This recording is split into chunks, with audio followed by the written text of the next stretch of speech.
Na pero paran niko beta.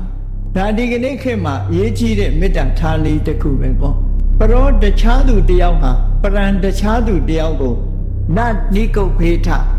Malay manyavazi ne. Baka luria jenyen lezada de lenjada de. Bedujin leidavi sura muri chitade. Erelu du lenya leza biro. Sibwa shara muri mepsipa de ne. Tarawari ha diao ne diao malenya vazi ne maliza ja vazi ne do sure ha leve. Tarawari ye chungdui ni yade siye dukha poma. Pe phyaw lo de sabora mu da leve mita bhavana pware lo khore ye no. La pro paran niko beta. Nadi minyetha katasi na kensi. Na kansi sura badu go mya. Katasi bhe kaisa ne ma bhe. No? Nadi minyetha. Athende amyende malauja vasi ne. Lu sura deo deo athende ratha le shi de. Siwa usa shi de lu ha mashi de lu athende de. Pinya tat de lu ha matat de lu athende de. No? Asit myin de lu ha asit nain de lu athende de sura myo de. Era myo de ma phit ja vasi ne. Bhe kaisa ma ma bhe tu tayaw ko ma athend myin de ta myo de mashi ja vasi ne. အားလုံးတင်မြင်မသေးကြဘူးလို့ဆိုလို့ရှိရင်တော့ဒါတဦးတူမေတ္တာတက်ရောက်တဲ့ဆိုတဲ့အဓိပ္ပာယ်ကိုပြောတာဒါလည်းလောကကြီးမှာအဖြစ်များတာတွေမဖြစ်ဖို့ရာအတွက်မေတ္တာပွားနည်းကတစ်ခုပဲဖြစ်တယ်ပေါ့ဟောနောက်တစ်ခုကဘာတော့ဆိုရင်ဗျာရောတနာပฏิကဗျာရောတနာဆိုတာ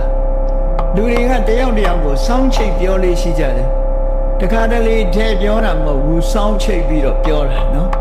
အဲ့ဒါလို့တယောက်ရန်ဆောင်ပြီးစောင်းချိတ်ပြောတာမျိုးဟာလည်းပဲမေတ္တာပြတ်တတ်တာမျိုးဖြစ်သည့်အတွက်ကြောင့်အဲ့ဒါလို့တယောက်ကိုလည်းအဆောင်ချိတ်တွေမလုပ်ကြပါစေနဲ့လို့တို့ဆိုလိုတယ်ပฏิကတင်ညာဒေါသနဲ့သူများရဲ့ခုံတိတ်ခါကိုပုတ်ခတ်တဲ့ပုဂ္ဂိုလ်မျိုးတွေလည်းမဖြစ်ကြပါစေနဲ့လို့ဒီလိုဆိုလိုတယ်ဟောနောက်တစ်ခုကတော့ဘာလို့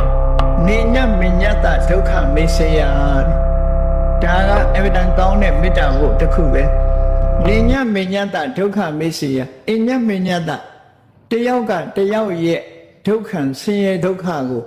နာအိစေယမလိုလားပါစေနဲ့တယောက်ဆင်းရဲတာကိုတယောက်ကမလိုလားပါစေနဲ့အားလုံးဟာချမ်းသာမှုကိုသာလိုလားကြပါစေတယောက်ဒုက္ခမပေးချပါစေနဲ့ဆိုဟောလောကလူသားတွေဟာ တဦးနဲ့တဦးချမ်းသာအောင်လုပ်ပေးတဲ့ပုဂ္ဂိုလ်ကအလွန်နဲပြီးတော့တယောက်နဲ့တယောက်ဒုက္ခပေးဖို့ရများတယ်ဒါကြောင့်ခုခေတ်စကားတောင်ပြောတာမဟုတ်လားအချွန်နဲ့မတယ်တဲ့အစင်းကိုဘိန်းတက်ပေးတယ်ဆိုတာတွေကအဲ့ဒါသူများဒုက္ခရောက်အောင်လုပ်တဲ့စိတ်ဓာတ်တွေပဲပေါ့နော်အဲ့ဒီလိုဟာမျိုးတွေမရှိကြပါသေးနဲ့တဲ့တဦးနဲ့တဦးပေါ်တဦး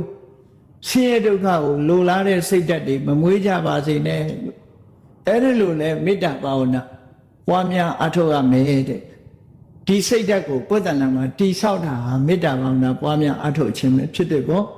အဲ့ဒါလို့ပွားများအထောက်ဖို့မြတ်စွာဘုရားကဒီလို